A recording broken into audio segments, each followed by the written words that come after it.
Bonjour à vous, je suis Maître Sodium. Aujourd'hui, je vous propose de quitter les rues malfamées de Gotham City ainsi que l'univers torturé et sexué de Clive Barker pour aller bronzer sous le soleil de l'Ouest. Aujourd'hui, je vous parle de mon héros d'enfance de la BD franco-belge, non pas de Tintin, d'Astérix ou encore de Spirou et Fantasio, mais bien de Lucky Luke.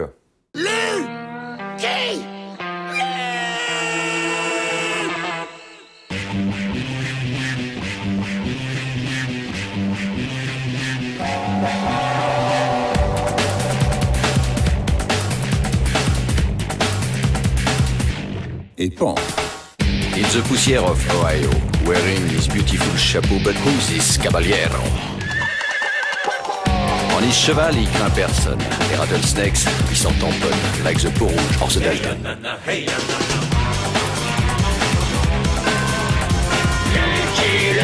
Il a pas peur de personne.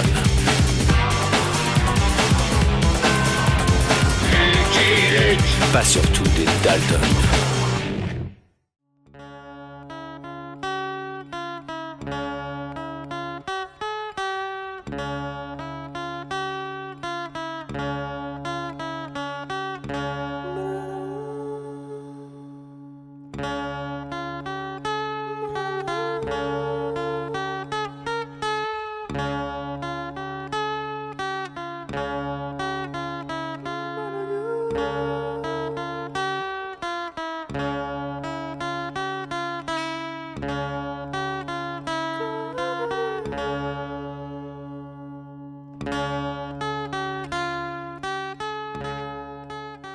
Lucky Luke.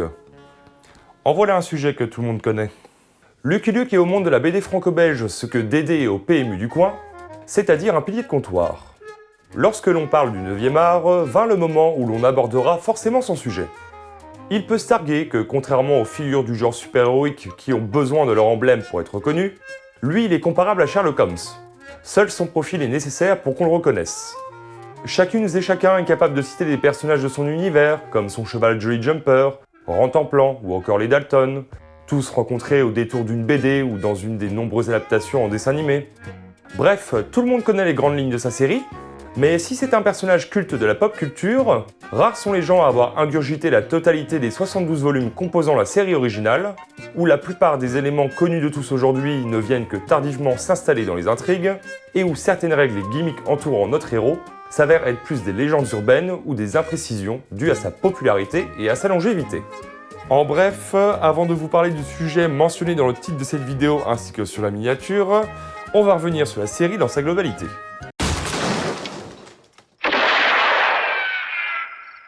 C'est en 1946 que Lucky Luke fait ses débuts dans les pages de l'édition française du Spirou Magazine numéro 443, avant de connaître une ressortie à plus grande échelle dans l'Almanach Spirou de 1947. Dessiné et scénarisé par Maurice, cette première période s'étale du volume 1 au volume 8, daté de 56, donc 10 ans, et est marquée par une évolution constante dans la construction de ses histoires, de son découpage et de son dessin. Logique, parce que c'est le début de la série, vous allez me dire. Si les premières histoires sont dans un style très rond, renvoyant au dessin animé et cartoon de l'époque, dans lequel Maurice a travaillé un temps, son personnage va connaître une métamorphose extrêmement rapide, c'est-à-dire qu'en passant d'une histoire à l'autre au sein d'un même album, Lucky Luke n'a pas tout à fait le même design. Avant de finir par s'allonger quelque peu, mais sans toutefois avoir la forme que l'on connaît tous. Il va aussi construire des histoires de plus en plus longues, qui s'étaleront quasiment sur un album complet, là où ses premiers récits tenaient au nombre de 3 par volume. Jolly Jumper y est présent dès le début, décrit comme le cheval le plus rapide de l'Ouest, et répondant au moindre coup de sifflet de son maître, Maurice, grand amateur de western, s'étant inspiré des vedettes du genre, qui n'apparaissaient jamais sans leur monture, qui étaient nommées sur les affiches les mettant en scène. Il est à moi ce cow-boy, c'est moi qui l'ai dressé. Même s'il n'occupe pas encore une place prépondérante au sein des récits, celui-ci se voit déjà doté de bulles de pensée et même de paroles dans les premières histoires, avant de la perdre pendant plus de 10 ans. En parlant de perte et de gain, contrairement à la croyance populaire, Lucky Luke ne fume pas à ses débuts. On le voit bien s'enrouler une sous le dos d'un taureau dans l'histoire Grand Rodéo en 1948, mais il se mettra à fumer régulièrement qu'à partir du tome 5, nommé Lucky Luke contre Pat Poker. Même si on le voit s'en griller une le temps d'une veillée autour d'un feu en compagnie de d'autres cow-boys dans le volume précédent. D'ailleurs, au-delà du dessin, cette première monture de Lucky Luke pourrait déstabiliser plus d'un lecteur la découvrant aujourd'hui. En effet, c'est dans ces histoires qu'il apparaît comme le plus humain. On le voit vivre des aventures et redresser des torts, certes, mais on le voit aussi travailler, faire le cow-boy, c'est-à-dire escorter des troupeaux de bétail. Il est déjà un bon tireur, même excellent, mais il ne tire pas encore plus vite que son ombre. Il faudra attendre 1953 pour que des premiers adversaires marquants fassent leur apparition, comme Pat Poker, qui m'aura tellement marqué étant enfant, qu'il m'est impossible de regarder un western aujourd'hui sans que je me dise qu'un personnage habillé de manière chic est forcément un méchant. S'en suivra le Dr Doxey qui, malgré son introduction et une seconde histoire le mettant en vedette, ne fera plus d'apparition avant 2001 dans la série Les Nouvelles Aventures de Lucky Luke. Il y a un miracle à $1, c'est... De l'escroquerie. Lucky Luke. J'espère que tu as changé la composition de ton poison depuis que tu es sorti de prison, Doxey. Mais comment parler de cette période sans mentionner l'album avec un grand A, Lucky Luke et Fil de Fer. Premier antagoniste important de la série arborant les traits d'une personne réelle, le personnage va inaugurer la tradition des caricatures de célébrités pour incarner des ennemis de notre cow-boy. Ici Jack Palance dans le film Shane, le ton se veut relativement plus sérieux que les albums précédents, Fil de Fer étant un adversaire de taille pour Luke. Ouais, c'est marrant. Sa victoire lui sera seulement assurée par un Deus Ex Machina nous dévoilant que notre héros a en sa possession un modèle très rare de revolver à 7 coups. Détail qui sera oublié ici et là, et même dans certaines adaptations, ce qui avait le don de m'irriter pendant mon enfance. Cette première période voit aussi l'apparition des frères Dalton dans le volume 6 nommé Hors la loi. Ici, point de bandits crétins et de quand est-ce qu'on mange, nous avons affaire aux 4 frères originaux, enfin plutôt leur caricature, Maurice leur donnant une silhouette en forme d'escalier pour les rendre amusants visuellement. Silhouette que l'on voit déjà apparaître ici et là dans les premières histoires, et si certains passages les tourneront tout de même au ridicule, Lucky Luke aura besoin de l'aide de pas mal de monde afin de les mettre hors d'état de nuire, ce qui les conduira à mourir à la fin de l'histoire, Maurice voulant coller à la véracité historique, sans se rendre compte de la popularité que les personnages avaient gagnée auprès du public. Et c'est aussi son premier récit qui est publiquement connu pour avoir subi la censure. En effet, à l'image de son histoire avec Fil de Fer qui devait être descendu par notre héros à la fin, mais qui fut allégé en une simple blessure à l'épaule par son éditeur, Maurice se vit refuser son exécution sommaire de Bob Dalton une balle à travers la tête, pour être remplacé par une simple neutralisation non létale par notre cow-boy. Choix sans doute motivé par des cases originelles un peu trop graphiques, même si on ne voit pas qui est à l'origine du tir, et que Lucky Luke a déjà tué au sein de la série. Car pour rappel, Lucky Luke a quand même descendu son sosie Mad Jim en 1948. Cette fin se verra tout de même éditée dans une version poche de l'album en noir et blanc, en 1964.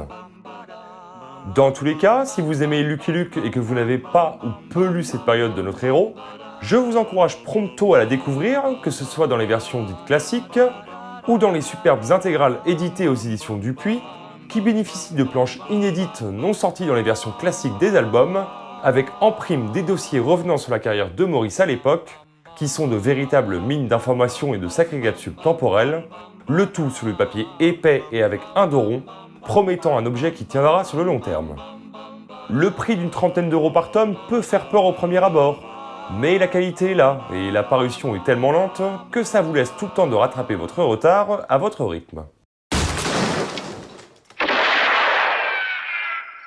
En août 1955, démarre la prépublication d'une nouvelle histoire qui va marquer le passage à la vitesse supérieure pour la série, Des rails sur la prairie. Cette intrigue marque l'arrivée de Goscinny au scénario, dont le plus grand fait d'armes dans le monde de la BD, et la co-création d'Astérix avec Albert Uderzo en 1959. Le célèbre Astérix, dont les aventures en vente dans les meilleures librairies ont été traduites dans toutes les langues. Salute. Guten Tag. Hello. Hi. Konnichiwa. Groucho. Skopulovko. Harmonisch. Cocorico. Leur collaboration durera sur 36 volumes. Alors non, j'ai bien compté, 36 tomes. Alerte au pied bleu a été scénarisé par Maurice. Goscinny lui a seulement donné des idées sur celui-ci. Et il est très bien. Bref, donc durant 36 volumes, la série va atteindre ce que l'on peut appeler son âge d'or. Sous la plume de Goscinny, les histoires seront en majorité étendues sur toute une BD. Il reste des exceptions, bien sûr. D'un pastiche humoristique, l'univers de Lucky Luke va basculer dans la parodie avec l'arrivée de running gags au sein d'une même histoire, mais aussi d'un tome à l'autre, comme les personnages de Martin et Jones, qui passent leur temps à se taper dessus dans la ruée vers l'Oklahoma, que l'on retrouve toujours en train de se battre dans À l'ombre de Derrick. Maurice va continuer d'utiliser son talent de caricaturiste pour créer ses antagonistes, comme avec le personnage de Dopey en Mitchell Simon, Lee Van Cleef pour Elliot Belt, ou de Pat l'Indécis, qui est Goscinny lui-même. Et comme si reprendre le faciès d'acteur ne suffisait pas, on y rencontre aussi des caricatures de vraies figures de l'Ouest, comme le juge Roy Bean, Calamity Jane, Billy the Kid, qui, comme son nom l'indique, devient un véritable gamin dans la série. Je suis pas un gamin! Je suis Billy the Kid! Le Billy the Kid! À l'image du volume Hors la loi, Goscinny et Maurice n'hésiteront pas à s'appuyer sur de véritables faits historiques de l'époque pour construire leur intrigue. Outre des éléments qui paraissent farfelus comme le cas de l'ours de Roy Bean dans le volume Le Juge, qui est réel, ils ne manqueront pas l'occasion de nous faire vivre de véritables conquêtes de nouveaux territoires achetés aux Amérindiens, la naissance de l'exploitation de l'or noir alias le pétrole, la création du chemin de fer, du télégraphe, mais aussi les différentes coutumes de l'Ouest et le traitement des nouveaux colons arrivant sur le territoire. En vérité, à la relecture de la série pour cette vidéo, je me suis rendu compte que ma maigre culture sur l'époque du Far West, elle venait principalement de mes lectures de Lucky Luke quand j'étais enfant.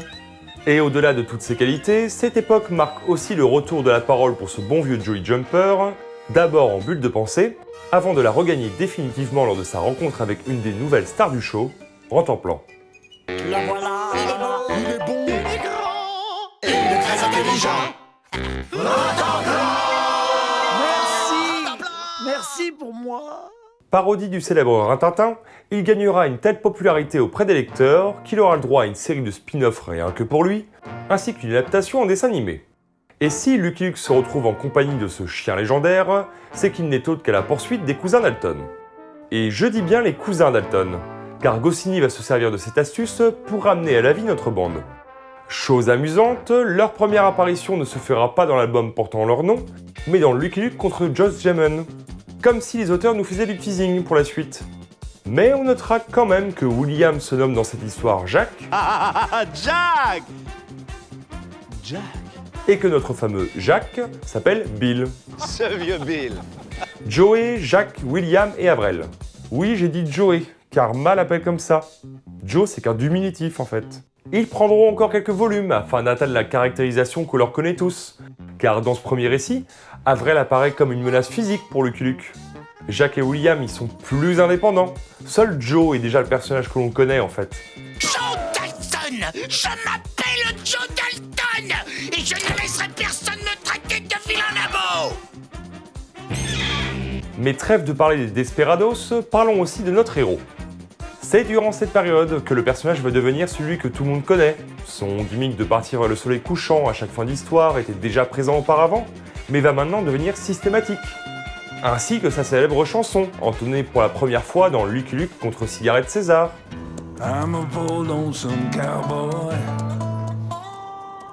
C'est aussi le moment où il va adopter sa caractérisation définitive. Ainsi, un certain flegme se dégage de lui. Il semble imperturbable tant qu'il n'est pas touché par une émotion. Car oui, il n'est pas impassible non plus. Il lui arrive de faire preuve d'empathie, comme quand il croit avoir perdu les Dalton, d'être triste lors de la lecture d'une lettre testamentaire d'un de ses amis. Il se met en colère à plusieurs reprises, et s'il paraît invincible, il lui arrive tout de même de se gameler sévère et Jolly Jumper sera toujours là pour se foutre de sa tronche. Au-delà de son attitude, c'est ici qu'il gagne sa fameuse catchphrase, que dis-je, son titre qu'il définit pour tout le monde, l'homme qui tire plus vite que son ombre. En bref, c'est génial, je voulais à la base vous faire un top de mes albums préférés, mais après relecture de la totalité de la série, ça risquerait de ressembler à ça. Les Dalton dans le blizzard, les rivaux de Pinfield Gulch, le 20e cavalerie, l'anti-guerre Dalton, Lucky Luke, Ouais, non, on va pas faire ça. Non. Malheureusement, cet âge d'or se verra clôturé de manière abrupte en 1977 par la sortie de l'album Le fil qui chante, soit la même année que le décès de René Goscinny, qui nous quittait à l'âge de 51 ans. Son autre dernière contribution à l'univers de Lucky Luke sortira quant à elle en 1978 et prendra la forme d'un long métrage d'animation nommé La balade des Dalton.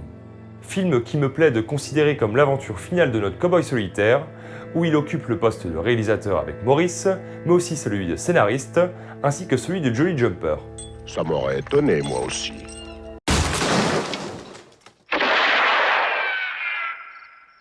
Si ce décès n'a en point douté marqué Maurice, Lucky Luke, lui, ne cessera pas de vivre de nouvelles aventures. Ainsi, un défilé de scénaristes va prendre le relais pour nous offrir des tomes qui vont du bon à passable Ah, sans commentaire. Oh, je me sens un peu lourd. C'est dans cette même période que le cow-boy va connaître ses premières adaptations en série animée. Après avoir connu 2 longs métrages en animation, ce passage au petit écran va marquer l'arrêt du tabac pour notre héros.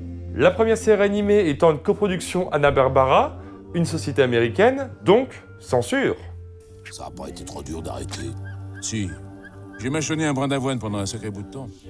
Arrêt du tabac qui deviendra effectif dans les BD à partir du tome 52, Fingers, sorti en 1983, mais qui semble difficile à surmonter pour lui. Les scénaristes s'en amuseront durant quelques gags, Jolly Jumper ira même se demander s'il n'essaye pas de combler son manque avec de la nourriture, et Maurice lui-même sans doute un peu étourdi ou faisant preuve d'un peu de malice, le dessinera avec la clope au bec sur un plateau de télé pour les 50 ans de la série.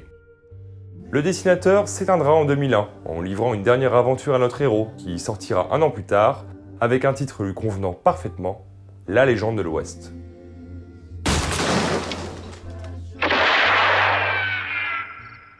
Suite au décès du maître, la série de BD connaîtra un hiatus de plusieurs années, mais les fans pourront se consoler avec la sortie d'une nouvelle adaptation en série animée, Les Nouvelles Aventures de Lucky Luke en 2001.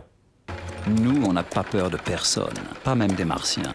L'univers de notre cow-boy va aussi connaître un nouveau film d'animation au cinéma en 2007, ainsi que 2 films en live-action, qui, avec cet handicap d'adapter un univers de bande dessinée, partaient déjà du mauvais pied.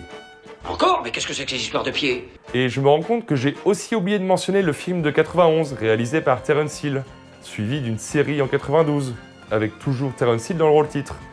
Mais là, je vous avoue que pour cette vidéo, j'ai dû relire et revisionner quand même beaucoup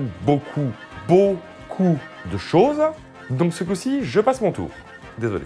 Ce n'est qu'en 2003 que notre cow-boy va véritablement remonter en selle avec le dessinateur HD, le temps d'un petit album nommé Le Cuisinier Français, avant le lancement d'une toute nouvelle série, Les Aventures de Lucky Luke, d'après Maurice, qui compte à ce jour 10 volumes et une sacrée valse de scénaristes. Si je trouve que la qualité est assez variable d'un album à l'autre, l'ensemble ne m'a pas semblé déshonorer le mythe de Lucky Luke.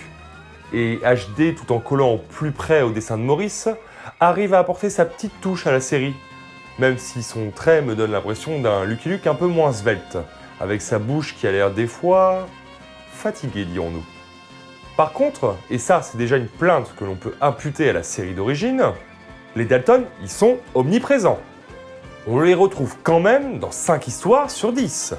Faut dire aussi que la série qui leur est dédiée, sortie en 2010, n'aide pas. Mais pourquoi? Pourquoi ça finit toujours comme ça? C'est normal, Joe, quand on y réfléchit. Il a 6 balles et on n'est que 4. Alors je sais bien, ils sont importants et populaires, si bien que Maurice s'est retrouvé à l'époque à illustrer la couverture de la première édition française des Mémoires d'Emmett Dalton. Et chose amusante, devinez qui a illustré la couverture d'une nouvelle édition en format poche des Mémoires d'Emmett Dalton sortie en 2016 ? Bonjour, je suis Mathieu Bonhomme, je suis dessinateur de bande dessinée. J'ai récemment écrit et dessiné L'homme qui tua Lucky Luke.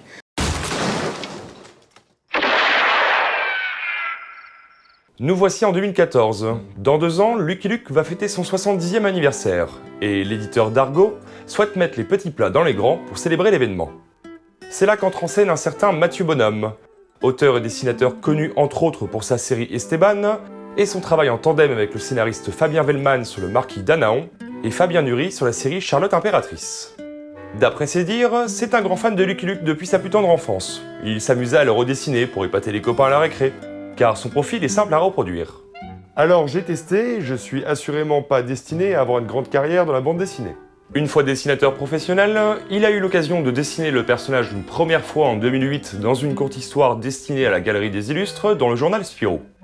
Suite à ça, il ne cessa de faire des appels de phare à l'éditeur afin de participer à une aventure de notre cow-boy, aventure qui sera validée dans le cadre du lancement d'une nouvelle collection, Lucky Luke vue par.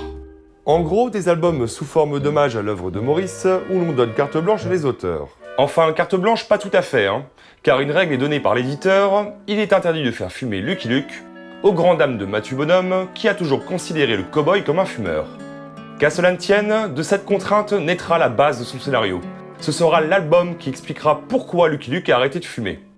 Car comme évoqué plus tôt, ce sevrage forcé est dû tout d'abord à la censure américaine pour la première adaptation en dessin animé, avant d'être appliqué dans la série de bande dessinée, mais sans qu'aucune explication ne soit donnée au lecteur.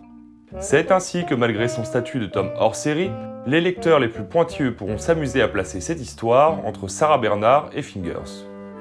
Ouais, je ne compte pas Daisy Tao dans la chronologie officielle, car c'est une adaptation du film du même nom, et qui rentre en contradiction avec certaines histoires qui l'ont précédé. Et en plus, c'est pas très beau. Bref, alors qu'à l'origine Lewis Trondheim, avec qui il avait collaboré sur la série Texas Cowboys, devait participer à son histoire, Matthew Bonhomme se retrouva finalement à créer son album seul. Et au même titre qu'un Maurice en son temps, il est un grand fan de western, et il va aller puiser dans divers films du genre, jusqu'à reprendre le titre L'homme qui tua Liberty Valance pour son album qui portera alors le nom L'homme qui tua Lucky Luke. Bon, c'est bien gentil tout ça, mais qu'est-ce que ça nous raconte cette fameuse aventure ? Lucky Luke, de passage dans une ville du nom de Froggytown, se retrouve très vite rattrapé par sa réputation et est sollicité par ses habitants pour enquêter sur la disparition d'un chargement d'or suite à l'attaque d'une diligence. D'abord recalcitrant, il se heurtera très vite au shérif qui, accompagné de ses deux frères, semble faire preuve d'une certaine mauvaise volonté à régler l'affaire. Heureusement pour lui, il pourra compter sur le soutien du Doc Wednesday, ancienne légende de l'Ouest, venu finir ses vieux jours dans le patelin. Sur un pitch on ne peut plus classique pour un Lucky Luke, il arrive dans une nouvelle ville, règle le problème du jour et repart vers le soleil couchant. Matthew Bonhomme va nous présenter une sorte d'analyse sur le personnage. Déjà, il va venir accentuer l'aura qui entoure notre héros, qui, à la manière de certaines histoires classiques de la série, fait que les gens lui demandent systématiquement son aide, lui accordant toute leur confiance, sans véritablement le connaître. Il poussera le concept encore plus loin en le faisant ici carrément suivre par des enfants, admiratifs de son statut de légende, à l'image du film Cible humaine. Il prend aussi le parti de rapprocher sa caractérisation de son Lucky Luke à celui des débuts de Maurice. Il est ici plus rentre-dedans, moins patient. Manque de tabac oblige. Toujours malin et empathique. Mais le dialogue avec les enfants laisse bien entendre qu'il est capable d'abattre un homme pour se défendre. Mais il n'en fait pas une fierté pour autant. Il y reste un excellent tireur, capable de prouesses spectaculaires comme à ses débuts. Mais il ne tire plus vite que son ombre. Sa relation avec Jolly Jumper apparaît ici comme plus à sens unique. Le destrier redevenant muet pour coller au ton plus réaliste de l'album, mais gardant tout de même un sacré caractère. Ce qui l'empêche pas donc de répondre à son cow-boy en hennissant, ce qui est raccord avec ce que l'on voit dans la série principale. Luke parle à Jolly, qui se contente généralement d'un sarcasme ou d'une réponse un brin humoristique, mais jamais on les voit avoir de réels dialogues ensemble. À part dans Le Bandit Manchot, et croyez-moi que ça fait assez bizarre de lire ça après s'être enquillé 47 tomes où la règle était en place. Mais bon, ça nous aura au moins offert cette case, qui est assez drôle. Vous l'aurez sans doute compris avec ce que je baragouine sur cette histoire, l'album bénéficie de plusieurs degrés de lecture, dont un qui relève d'un commentaire métatextuel vis-à-vis de son personnage. D'ailleurs, je vous annonce que je vais spoiler à partir d'ici, donc gare à vous si vous ne l'avez pas lu. Le Doc Wednesday, qui accompagne notre héros tout le long et qui est inspiré du Doc Holliday, personnage ayant réellement existé et ayant participé au règlement de compte à Hockey Corral, est une ancienne légende de l'Ouest, étant rattrapé par ses conduites à risque, ses addictions et son âge. Il incarne en quelque sorte un potentiel futur pour Lucky Luke, comme un reflet déformé, son habileté aux armes à feu venant souligner cette idée. C'est lui qui insistera pour que Luke ne suive pas le même chemin que lui et de toujours rester au sommet. Et en se sacrifiant pour faire survivre la légende, cette demande se changera en promesse, promesse qui se matérialisera dans la brindille que notre héros cueillera sur sa tombe, donnant alors toute une symbolique dans ce brin d'herbe qui l'accompagnera dans ses futures aventures. Alors oui, ça peut paraître comme de la masturbation intellectuelle pour certains, qui reprocheront sans doute une intrigue un peu mince en surface. Mais je vous avoue que dans mon cas, ça a super bien marché. Car ayant grandi avec les bandes dessinées du cow-boy de ma mère et le désir de mon père de mettre ses enfants devant un épisode des nouvelles aventures de Lucky Luke le dimanche soir, la découverte de cet album n'en fut que meilleure.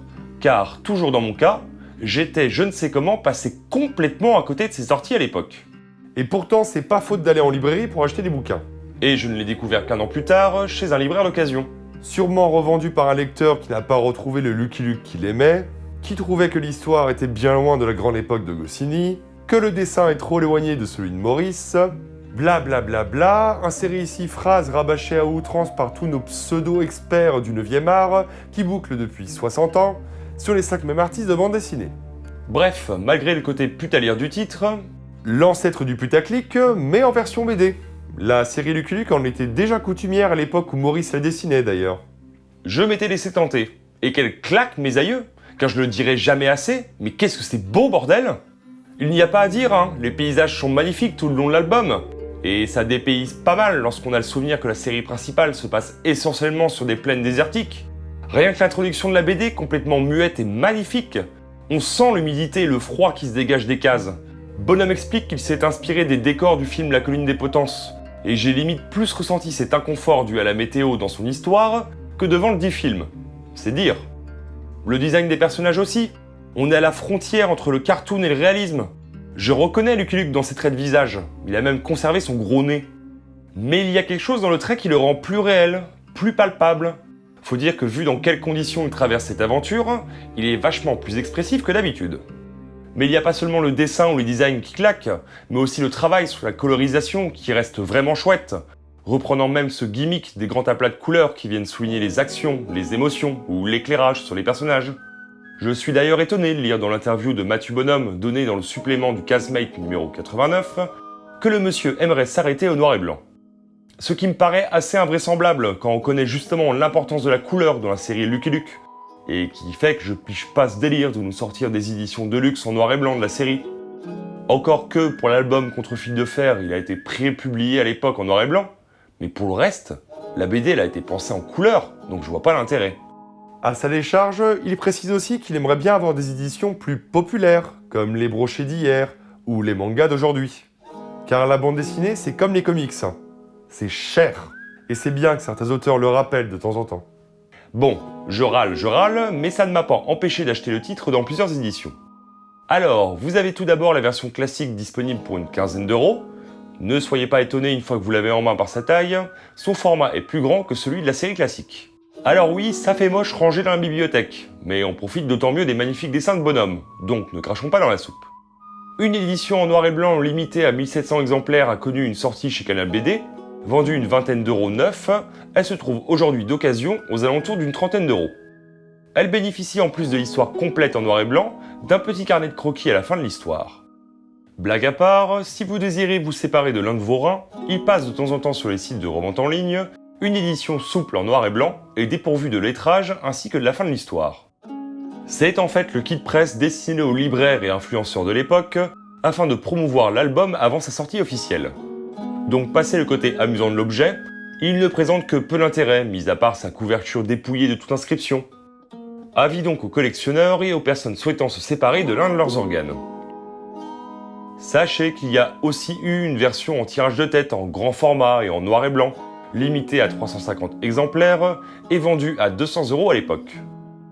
Mais je vous avoue que je ne l'ai jamais vu passer sur le net d'occasion, et même si c'était le cas, ce serait hors de prix.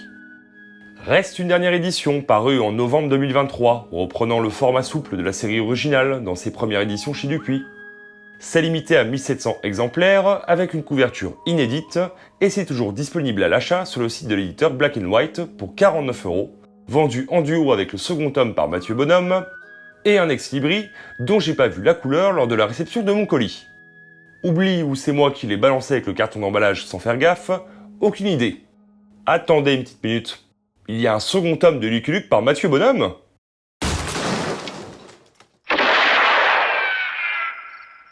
L'album précédent à peine sorti, que Mathieu Bonhomme déclare dans son interview pour Castmate qu'il a déjà envie de remettre le couvert, tout en confirmant dans d'autres interviews qu'aucune suite n'était prévue alors. Tu mens! Tu mens! Tu mens! Il ment! Il ment! Est-ce que vous m'avez accusé de mentir quand je disais que j'avais menti ou d'avoir menti quand je disais... Tais-toi! Tais-toi! Tais-toi! Ayant le sentiment de ne pas avoir pu tout dire avec un seul volume, il note ses idées en attendant que sa première histoire fasse sa petite vie auprès du lectorat. Et on va pas tergiverser très longtemps, c'est un succès. Elle a atteint en 2021 les 120 000 copies vendues rien qu'en France. Tout marche bien, David!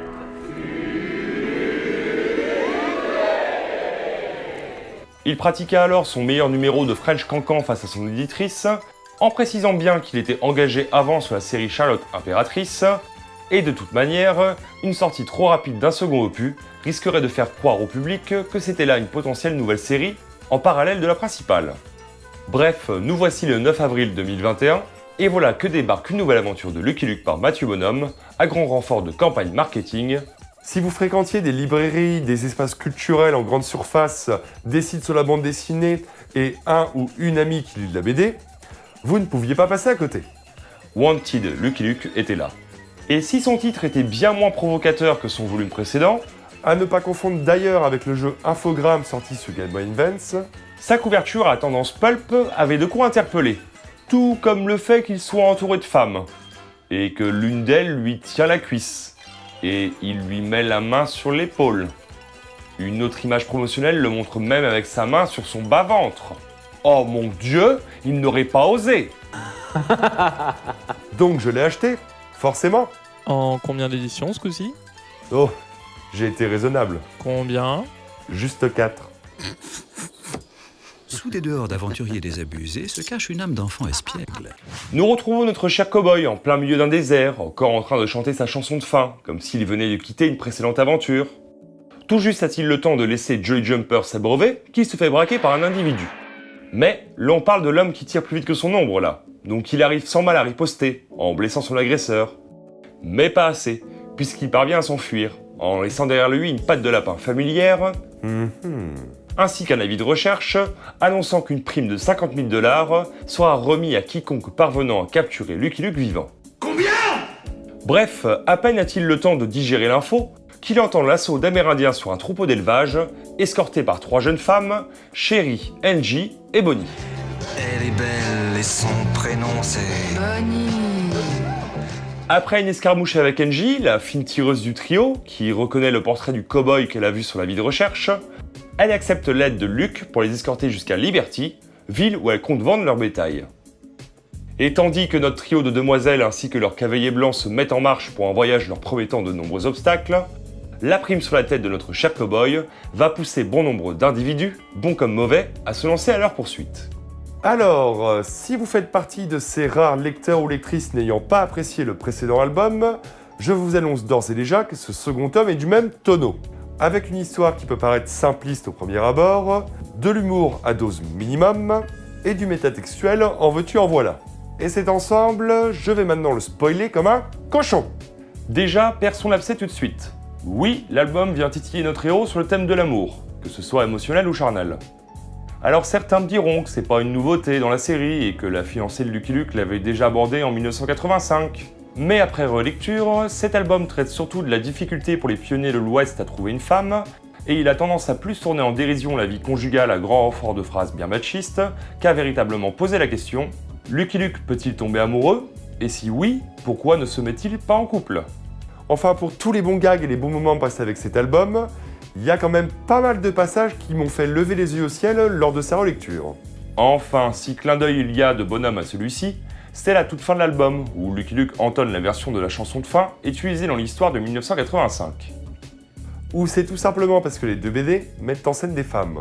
Dans l'histoire de bonhomme, on a le droit non pas à des femmes cherchant le mari idéal, mais à 3 cowgirls, compétentes dans leur travail, qui savent se servir d'armes à feu, et qui sont prêtes à prendre des initiatives pour sauver leur peau, et de l'offrir à la personne qu'elles le souhaitent. Bref, des femmes plus modernes, mais qui surprennent peut-être notre héros au début, mais qui paraît cohérent avec l'univers dans lequel elles évoluent. L'Ouest sauvage, c'était pas de la tarte, hein. La violence, elle était omniprésente, et il fallait assurément avoir un sacré caractère pour y vivre. Et l'Ouest sauvage ne manque pas de figures féminines s'y étant illustrées. Vous êtes en beauté, Mrs. Jones. Rengaine ta langue, face de balai. Et que ton canasson cesse de se marrer, sinon je le flingue. Je te jure que je le flingue. C'est qu'elle en est capable. Bref, nos héroïnes savent ce qu'elles veulent, et suite à leur première rencontre avec Lucky Luke, les 3 frangines vont tomber sous son charme et se lanceront le défi à celle qui l'embrassa en premier, ce qui nous offrira les moments les plus drôles de l'album. Faut voir avec quel flegme Luke réagit aux tentatives de charme des demoiselles, comme ce passage où Sherry se plante une écharde. Elle le complimente pendant plusieurs cases sur ses mains, qui sont d'après elle de vraies mains d'homme, mais l'autre n'en a que faire et lui demande simplement d'arrêter de bouger avant de lui enlever. Il passerait presque pour quelqu'un de candide. Mais vous me voyez venir, il y a un propos derrière cette proposition, vu et revu dans la fiction. Bon, je voulais à la base parler d'un héros à la houppette pour illustrer mon propos. Mais la société gérant ses droits étant assez sensible sur le sujet, l'on va éviter. Roi dans le château, roi dans le château. Et il est commun dans les séries de BD franco-belges destinées à la jeunesse d'avoir des duos de héros célibataires. Ce n'est pas une vérité absolue, je précise, et quelques héros évoluant surtout en solo ont le droit à une idylle, même si elle a tendance à rester en arrière-plan. Je n'ai jamais compris si c'était parce que le sujet était trop sensible et que le moindre baiser avec une femme était déjà de trop pour les éditeurs, ou que c'était simplement les auteurs qui n'y voyaient pas d'intérêt, ou qui avaient peur de rebuter le public avec ça. Qui dit couple, dit pas forcément s'installer dans une baraque, avoir des enfants et devenir trappeur. Par contre, oui, ça peut changer la dynamique d'une série. Et donc, perdre le lecteur. Ceci dit, je parle de couple, mais rien que le fait d'embrasser a l'air proscrit pour certains personnages. De tête, je sais qu'un des rares à avoir sauté le pas, c'est Spirou, avec le tome Luna Fatale de Tom et Jean-Ry. D'ailleurs, le personnage récidivera plus tard dans sa série. Mais trêve de suspense, est-ce le cas dans cet album? Ah oui. Enfin, il se fait embrasser alors qu'il est attaché. Cependant, la réaction de Luc n'est pas celle escomptée. Hein? De quoi? Mais détachez-moi enfin! Au-delà de cette petite entorse un brin provocatrice à la tradition de la série, l'auteur pousse la réflexion un peu plus loin. Si le premier tome mettait Lucky Luke face à la tentation du tabac, ici l'auteur le tente avec l'amour. Car au-delà du petit jeu des frangines au début de l'histoire, et du maigre suspense installé par l'auteur pour nous laisser deviner l'identité de celle qui fera craquer notre cow-boy, le thème de la tentation est partout dans l'album. Et ce, même dans le cadre où l'action se déroule, le désert, lieu où un certain Jésus-Christ a subi l'épreuve dite de la tentation, et les serpents apparaissant à plusieurs reprises dans l'album font évidemment référence à celui de l'histoire d'Adam et Ève, même si en l'occurrence, notre héros a voyagé dans le temps pour lire les poèmes de Blaise Cendrars et applique à la lettre le fameux « Quand on aime, il faut partir ». Ça ne l'empêchera pas cependant de se lamenter sur son choix dans l'épilogue et d'essayer de dialoguer avec Joey Jumper afin de s'auto-convaincre d'avoir fait le bon choix, le tout dans un tunnel disons très suggestif. Énorme! Car comme le disait Laure Alex dans le précédent volume, Cowboy solitaire veut dire solitaire, et non célibataire pour Luc. Si Mathieu Bonhomme venait avec son premier tome nous dérouler une intrigue assez simple en y déconstruisant notre cowboy, en le privant de tabac et en lui donnant un âge hypothétique, 30 ans. Marrant, hein, je le voyais plus vieux. Le propos méta va venir dans ce second récit s'inscrire dans le cœur même de l'histoire. Ainsi, Lucky Luke, au-delà d'être lui-même, incarne ici la licence, la marque Lucky Luke. Les 50 000 $ promis pour sa tête sont l'objectif de vente du nouvel album. Et les différents personnages à sa poursuite peuvent tantôt être des fans, des éditeurs, des collectionneurs, mais aussi des auteurs cherchant à gagner en notoriété, à l'image du colonel O'Nolan, issu de l'album Canyon Apache, et qui espère gagner du galon en le capturant. Bonhomme poussera même le vice de placer un dialogue surprenant dans la bouche de Pic l'Indécis, qui est une caricature de René Goscinny pour rappel. T'es à moi, Luc, rien qu'à moi. Ouais, je suis tout à toi. Sûrement là pour évoquer les multiples procès que Maurice a eus avec ses divers scénaristes. Mais je suis pas là pour vous parler polémique, mais seulement pour vous parler de BD. Si je vous parle de Pic l'Indécis, vous vous doutez bien que si vous êtes ou étiez un lecteur ou lectrice de la série Lucky Luke, que la bande de Joss Jammon n'est pas très loin. En effet, cet album marque le retour d'anciens antagonistes qui n'ont eu qu'une apparition dans la série classique. Et quel plaisir de découvrir ça quand on ne sait strictement rien de l'histoire! Ils sont à l'image du Dr Doxey, des personnages qui m'avaient marqué durant mon enfance. Et j'avais toujours été déçu de ne pas les voir revenir dans les albums suivants. Et au bout de la route, Joss Jammon. À l'image du personnage de Fil de Fer, qui s'il ne revient pas ici, Mathieu Bonhomme prenant en compte la fin originale que Maurice avait pensée à l'époque, avec Lucky Luke abattant le Desperados, c'est son fils, création originale de l'auteur, Brad de Fer, qui viendra réclamer vengeance, accompagné de la fameuse patte de lapin de son défunt père. L'auteur reprendra aussi cette idée de donner un indice sur l'identité des bandits aux lecteurs assidus de la série principale, en mettant en scène la capture de notre cowboy en ville, de la même manière que dans l'album original contre Joss Jammon. On notera aussi la présence de Patromino, qui cherche Luke pour une raison assez obscure, et qui rentre en contradiction avec la résolution de l'album Canyon Apache, dont il est issu avec le colonel. Mais c'est un hors-série, donc ne cherchons pas de continuité logique. Enfin, parlons d'un autre personnage créé pour l'occasion, Dick Dalton. Né d'une question revenant sans cesse après la sortie de son premier album, question qui peut se résumer à « Comptez-vous mettre en scène les Dalton ?» Dick est en quelque sorte la réponse de Bonhomme, une espèce de copie ratée des 4 cousins originaux. Et je dis pas ça car il a un design assez ingrat, mais tout simplement car Luke lui sort texto cette réplique. « Toi, un Dalton, tu n'en seras jamais qu'une pâle copie, Dick Head. » Lui n'a pas pour objectif de s'enrichir avec la prime, mais de livrer notre cowboy à Joe pour gagner sa place au sein de la bande. Et pour justifier son existence dans l'univers de la série, Mathieu Bonhomme en fait le fils de l'oncle Henry, évoqué dans le film La balade des Dalton. J'ai le triste devoir de vous annoncer le décès de votre oncle Henry Dalton. Tonton Henry est mort? Faut dire que nous ne l'avons pour ainsi dire pas connu. Mais on nous le citait souvent en exemple. Pareil qu'il avait une personnalité terrible. Rien ne lui résistait. Les banques, les diligences, les trains... Il est mort comment, tonton Henry? Pendu. Mort naturelle. C'est une consolation. Ce qui par définition en fait le cousin des cousins Dalton, qui sont eux-mêmes cousins des Dalton originaux. Il ira aussi puiser dans des westerns plus classiques, dirons-nous, avec entre autres La ville abandonnée pour le design de Liberty, La dernière caravane pour son héros attaché à la roue d'un chariot, ainsi que Cat Ballou, et plus précisément de Jane Fonda, pour le design de Bonnie dans sa robe de soirée. Il déclare aussi qu'il s'est inspiré de Claudia Cardinal pour le design d'une des deux autres sœurs, sans préciser laquelle et dans quel film. Et enfin, il dit avoir, comme dans le volume précédent, placé une réplique du film impitoyable de Clint Eastwood, mais je suis malheureusement incapable de vous dire laquelle. Par contre, tout le passage où Lucky Luke se débarrasse un par un des membres de la bande dans la nuit, c'est moi ou ça me rappelle beaucoup un autre personnage américain? Merde, t'es quoi, toi? Je suis Lucky Luke. Mais bref, encore de bonnes excuses pour lire et relire cette histoire, afin d'y dénicher toutes les références, et de passer à la caisse pour faire l'acquisition d'une des nombreuses éditions de cette aventure. On commence par l'édition dite classique, disponible au prix neuf de 15 €, une édition du même tonneau que la précédente histoire de l'auteur, adoptant ce plus grand format que les volumes de la série originale. Sortie au même moment, une édition limitée à 2000 exemplaires en noir et blanc était dispo dans les librairies faisant partie du réseau Canal BD. Au sommaire, l'histoire complète sans couleur, accompagnée d'un cahier graphique en fin d'ouvrage, ainsi qu'un entretien avec l'auteur, revenant sur la création de ce second tome. Ensuite vient l'édition exclusive à la librairie Bulle au Mans, limitée à 900 exemplaires, avec un dos toilé, un ex-libris numéroté signé par l'auteur, l'aventure dans son intégralité et en couleur, avec 16 pages additionnelles, dont 4 qui sont en fait l'épilogue de l'histoire, et en format BD. Mathieu Bonhomme a beau dire en interview que c'est seulement du bonus, ça reste des planches de BD, donc je trouve la manœuvre éditoriale vraiment limite. Et qui a pour effet de rendre cette édition une jolie cible pour les spéculateurs sur le marché de l'occasion.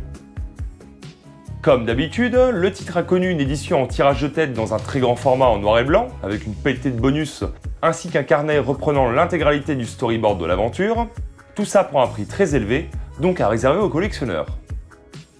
Enfin, la dernière édition sortie à ce jour, et au même titre que la BD L'homme qui tua Lucky Luke, parue aux éditions Black and White, et reprenant le format souple des parutions originales de chez Dupuis, c'est l'aventure en couleur de l'édition classique, donc sans épilogue, et si le papier est de bonne qualité, c'est vendu à 49 € en bundle avec le premier volume, accompagné d'un ex-libris exclusif, fantôme dans mon cas, donc à réserver aux collectionneurs. Encore.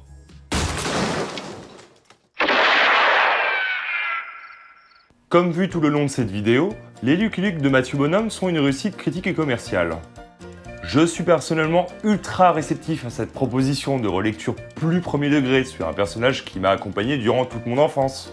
Et elles m'auront permis de me replonger dans les aventures de notre cow-boy, avec un regard nouveau.